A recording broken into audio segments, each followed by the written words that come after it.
Good morning, everyone. Bonjour à tous. My name is Oksana Zubri. I'm advisor on Ukraine affairs in the office of Honorable Senator Stanley Kutcher. Je m'appelle Oksana Zubri. Je suis conseillère aux affaires ukrainiennes au bureau de l'Honorable Senator Stanley Kutcher. Today, we are holding press conference sponsored by the Ukrainian Canadian Congress and supported by Senator Stanley Kutcher. The issue which we are bringing to the attention of all Canadians is that of Ukrainians who have been displaced by Russia's illegal genocidal war against Ukraine and who are in Canada under a temporary program called QUIET. QUIET was an emergency response to a crisis, and we all thankful to Canada for making this program available. It no doubts has saved many lives. However, the war in Ukraine is ongoing, and Ukrainians who came here under QUIET have now been working, paying taxes, becoming proficient in both official languages, and raising families here in Canada, many for almost 4 years. Some are seeking a simple and effective pathway for permanent residency. To date, they have no pathway to permanent residency in Canada. The UCC has provided the Minister of Immigration with a simple and easily implementable solution to this issue, a solution that will allow these displaced Ukrainians who have put down Canadian roots to become citizens and help grow the country what they have come to love. We will hear from Ihor Michalchyshyn, UCC's CEO. He will explain the proposed solution and what can make this happen. Next, Gala Darkina, a displaced mother of 2 young children, will share her story. She will be followed by Taras Kinash, the priest and spiritual advisor to scores of displaced Ukrainians. He will share what he's being told and tell us what he sees happening. He will be followed by Senator Stanley Kutcher, who will provide us with his perspective. Then Ihor Michalchyshyn will sum it all up for us, and finally, if we will have questions, I will moderate. Commençons maintenant avec Ihor. Let's start from Ihor Michalchyshyn.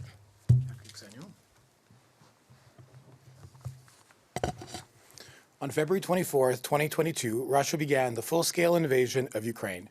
Millions of Ukrainians were forced to flee from their homes and headed west to Europe and points beyond.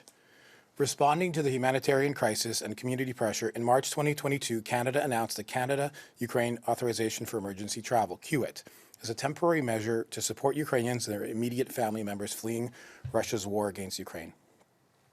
In February of 2025, the government announced that QUIT visa holders were eligible for extensions to their work and study permits with a deadline of March 31, 2026. Ukrainians in Canada under the QUIT program are not considered to be UN Convention refugees and are therefore ineligible for the long-term government support programs offered to these refugees. À leur arrivée au Canada, la majorité des Ukrainiens en âge de travailler ont immédiatement trouvé un emploi afin de subvenir à leurs besoins et ceux de leur famille. Ils ont continué à occuper un emploi rémunéré, à contribuer à l'économie en payant des impôts et à combler des pénuries sur le marché du travail canadien. Now, on the cusp of 4 years of Russia's war, they face great uncertainty and barriers to employment and education and building a life in Canada. In October, the UCC made 2 policy recommendations to Minister Lena Metlej-Diab, the Minister of Immigration, Refugees and Citizenship, and the Government of Canada. First, we recommend that pursuant to the power granted to the Minister in Section 25 of the Immigration Refugee Protection Act, the Minister approve a temporary public policy pathway for permanent residency for Ukrainian citizens in Canada on a Canada-Ukraine Authorization Emergency Travel Visa, QUIT. Second, the UCC has also recommended that the Minister increase the number of provincial nominee allocations across Canada to allow provincial governments to develop specific streams to meet the economic labor requirements in their jurisdiction. As you've heard, we will have two individuals here who can speak about the personal impact of this policy, as well as from Senator Stan Kutcher. We'll speak more about the policy details following these remarks. Thank you. Thank you, Ihor. Now I invite Gala Darkina to share her story with us. Hello. My name is Gala Darkina. I have been living in Canada for 3.5 years with my 2 children. We arrived here in June 2022. At the time, my son was 5 and my daughter was 10 years old. We came from Kiev. Before coming to Canada, I worked as the general manager of a large hotel complex called Admiral, which was located in Irpin, a small city not far from Kiev, next to Bucha. I had over 400 people under my authority. When the war started, we decided to go closer to my work, and we didn't know what would happen next. Within a few days, the hotel complex was bombed, completely destroyed, and I was left without a job. From that first night, we spent our time in a shelter. It was incredibly frightening. And if anyone tells you that Kiev can be a safe place in Ukraine, I can tell you for sure that there is no truly safe place in Ukraine. My husband and I made the difficult decision. I had to live with my children. Initially, we decided to move after 10 days, but the last 3 days we spent entirely in shelter, without going outside at all. We first traveled to the western part of Ukraine, and then a friend of a friend offered us a house in Romania, so we went there. While I was in Romania, Canada issued a special visa for Ukrainians. That was the moment I decided to move with my kids here, especially since I'm comfortable with English. I graduated from a linguistic university, and I'm a diplomatic interpreter of English and German. Back in Kiev, I worked as a translator and interpreter for many famous artists who visited the city, including Muse, Britney Spears, Madonna, Depeche Mode, Placebo, Bryan Adams, and many others. So I came here with my 2 children. I got the job. I worked as a coffee house manager at Breachhead Coffee House. I love this job. I love the coffee house chain. I love people I work with. Just one month after arriving in Canada, I decided to start learning French. Juggling with my work and family duties, I was able to take the course at YMCA over 4 years, and also I proceed taking private lessons. Aujourd'hui, je peux dire que je comprends assez bien le français et que je le parle un peu. After a year of my being in Canada, my husband decided to separate from me and start a new family. Unfortunately, my 20-year marriage came to an end. I know I'm not only one in this. Many Ukrainian families have faced similar challenges. 6 months later, my mother passed away, and just 2 months after that, my stepfather also passed away. Today, my only family left in Kiev is my grandmother, who is 93 years old. I visited Kiev 2 years ago for my mother's funeral and to see my grandmother. I have no place to come back to Ukraine. I'm settled here, and I truly love living here in Canada. It feels safe. I love working here. I love the environment, the people, and the most important, I love raising my children in this country. When we arrived in Canada, my children faced their own challenges, but they quickly adapted to their new lives. They became Canadian. Today, my youngest son speaks only English. He understands Ukrainian, but he doesn't speak. It will be difficult for him to adjust to a new school environment if he is forced to return to Ukraine. My daughter decided to join French early immersion classes when she was in grade 7. She started this class in middle school, which was a big challenge for her. But we knew that since she already spoke several languages, learning a 4th wouldn't be impossible. Extra time and extra curriculum and support helped her to become one of the best students in her class by the end of the last year. I was very touched to receive the email from her teacher praising my daughter for how brave and hardworking she is. Despite all of these achievements, I'm not eligible for permanent residence. There is no program for me and my children. Thank you. Thank you so much, Gala, for sharing your personal story. And now I would like to invite priest Taras Kines to share his thoughts about this.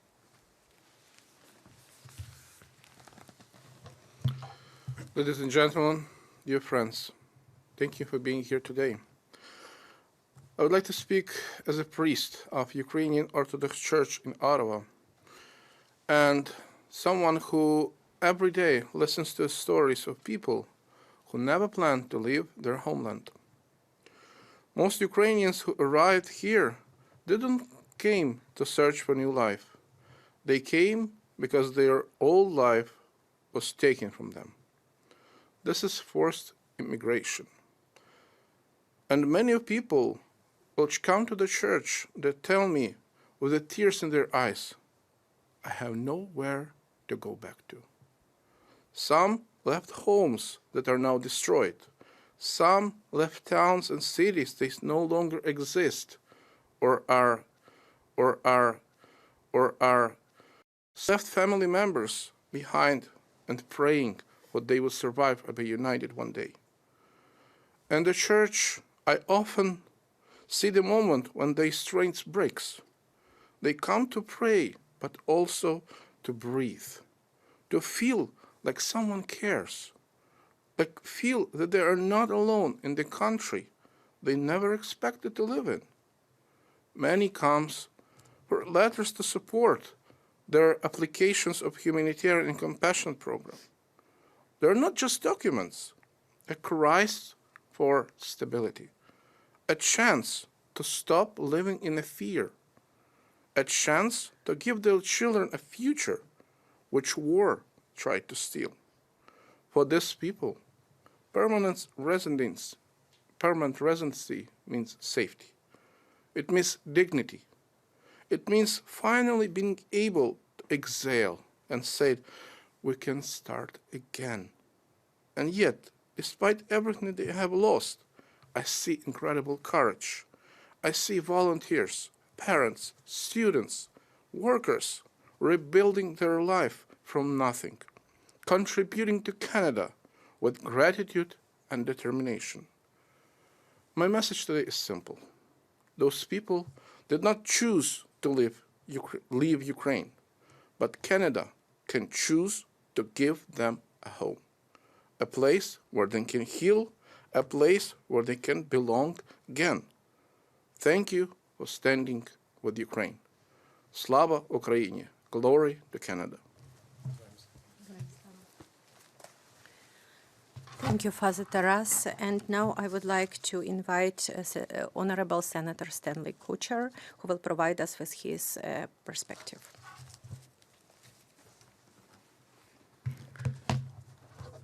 Дякую всім. Bonjour à tous. My name is Stanley Kutcher, and I have the privilege of serving in our Senate as an independent senator from Nova Scotia. I'm also here because my grandparents on my mother's side, my mother and my father, came to Canada after the last brutal war on Ukraine, World War II. And my family loved this country, and I love this country. So this issue is not just some discussion about immigration policy. It is an issue that gets to the heart of what it means to be a Canadian. This issue that the government of Canada now faces here is, in my opinion, a moral one. Should we assist a group of people who have been displaced by a genocidal war, people who not only have sought refuge here, but who have made Canada their home? They have become part of the fabric of our society. They contribute to our civic, social, and economic well-being. They have become part of the tapestry that makes Canada the envy of the world. Simply put, not only are they already here and living their lives, but they are a net benefit to Canada. Opening up a pathway to permanent residency would be a fitting recognition of their contributions to our society, and it would allow them to help us build the Canada that we want the Canada that we value. The question is, do we welcome them or do we turn them away? To me, the answer is simple. The minister can act should she choose to do so. We are hopeful that the minister chooses to do so and chooses to do so soon.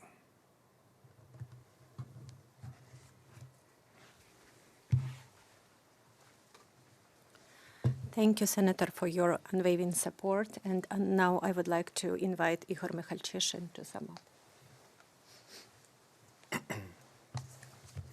As you've heard, until their status is resolved, Kiewit visa holders face a bleak and uncertain future.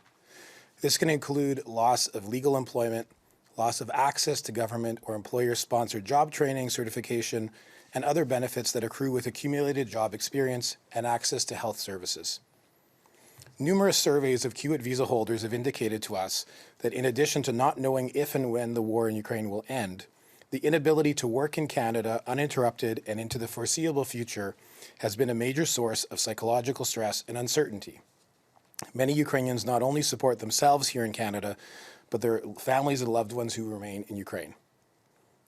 Ukrainians report that Canadian employers are reluctant to extend long-term employment opportunities to them because of the likelihood that their visa and work permits will expire. As a result, many Ukrainians are not able to maximize their income earning potential and end up in short-term, lower-paying positions. As I've mentioned, in October 2025, the UCC asked the Government of Canada and the Minister to establish a pathway to permanent residency for eligible Kiewit visa holders and their families. Nous travaillons également par l'intermédiaire de nos organisations conseillères provinciales à augmenter le nombre d'allocations dans le cadre des programmes de candidats de province. Our community leaders across Canada have been meeting with members of Parliament and senators about this important issue. We are hoping to meet with the Minister of Immigration and Citizenship, the Honourable Lena Metlej-Diab, and her officials to hear an official response to this policy proposal and this policy program change. Such a pathway was opened for eligible Hong Kong temporary residents in Canada and their families, and we believe this can be readily adapted for eligible Ukrainians in Canada. We also know that the Canadian public strongly supports more permanent residency pathways for displaced Ukrainians. A poll conducted in September showed us that 69% of Canadians support establishing more permanent residency pathways for displaced Ukrainians. So in summary, our policy recommendations remain for the Minister of Immigration and Citizenship to approve a temporary public policy pathway for Kiewit emergency travel visa holders, and that the Minister worked with provinces to increase the number of provincial nominee allocations across Canada to develop specialized streams to meet specific regional economic labor requirements. Thank you. Thank you so much for all speakers. And now it's time for questions, if there is any. Et maintenant, nous répondrons à toutes votre question, s'il vous plaît. Dave Baxter from the Canadian Press. I guess for Mr. Michalchyshyn first. Steve, you talked about wanting to get a meeting with Minister Diab. So I take it that means you haven't heard anything from the department since the UCC submitted this proposal back in October? We have met with her department officials to brief them on our proposal, but we have not received any feedback or any official letter of response about the policy. There was a lot of attention paid to the numbers plan that was released as part of the federal budget, and so we were watching to see what the government might do at that point. But no, we're waiting for the minister to meet with us officially to share with her, our views and hear from her views on this specific proposal. Yeah, and just even with the levels plan, I understand you submitted this proposal in mid-October. That plan came out about 2.5 to 3 weeks later. It puts a big focus on economic immigration and a reduced amount on humanitarian pathways to permanent residency. What do you make of that shift, and do you think that says anything about the odds of getting this proposal actually adopted? Well, I think as you've heard today, the argument for granting Ukrainians permanent residency is both economic, educational, and humanitarian. So we believe that, we know that the majority of Ukrainians that are here have been working from the first day because there are no other assistance programs for them, so the rate of employment is very high. The greatest barrier that we've heard about is access to post-secondary education because in most cases, not all, but in most cases, Ukrainians are paying international tuition fees to access post-secondary education, which are 4 to 10 times the regular rate, and that's a barrier that they can't afford. And so many have dropped out or not pursuing the education that would allow them to recertify or to gain further opportunities in Canada. And we have heard from provinces, Ontario, Newfoundland, Alberta, that the provincial governments helped, literally helped people get to Canada. In the case of Newfoundland, have been working very closely with employers to fill specific labor gaps. Again, I'm thinking about Newfoundland and Alberta and other examples where Ukrainians have come in and been a positive economic impact, in the population and have taken those jobs that were empty. So we do think there's an economic argument to be made, on allowing this kind of pathway. It's not exclusively on a humanitarian basis. We wanted to potentially model this after the Hong Kong pathway. Waits in that particular pathway can be upwards of 10 years now, depending on when people apply for that particular program. This question is open for anyone really, is there a worry that if this pathway became a reality, people could face exceptionally long waits where they're still just kind of stuck in limbo between Canada and Ukraine? Thank you very much for that question. It's an excellent question. There are two aspects that I want to stress. One is that the people who are seeking a permanent residency pathway are already here. So these are not new immigrants coming into Canada, and sometimes that's missed in the discussion, and are contributing economically as we speak. There are valid concerns about the rapidity of movement through IRCC pathways. And I think that one of the issues that the minister, I know, is concerned about is making sure that when people have an application, that the application is processed appropriately and moves through the system more quickly. So I don't see this being a potential barrier because I think that IRC is aware of this challenge and are willing to address it. Senator, of course, as a Nova Scotian yourself and the minister being from Halifax, have you had a chance to speak with her, just face to face about this proposal at all? Yes, I have. Myself and my special advisor on Ukraine, Ms. Zhenya Zubri, have met with the minister. We have been in touch with her staff on an ongoing basis, and we have had a positive reception to our discussions. And I think that the minister is aware of this issue. And I think that the minister herself comes from families that weren't originated in Canada, as many of us have done.